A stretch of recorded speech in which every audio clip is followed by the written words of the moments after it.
ಎಲ್ಲಿದೆ? ಎಲ್ಲಿದೆ? ಅಲ್ಲಿದೆ. ಜಗಲಿಯಲ್ಲಿ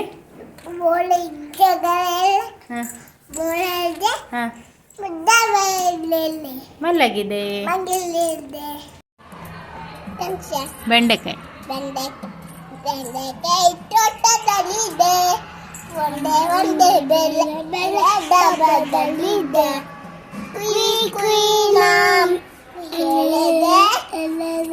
ಜಗಲಿ ಮೂಳೆ ಮಲಗಿದೆ.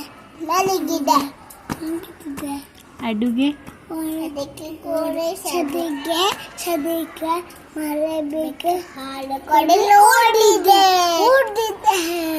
ಬೆಂಡೆಕಾಯಿ ತೋಟದಲ್ಲಿದೆ.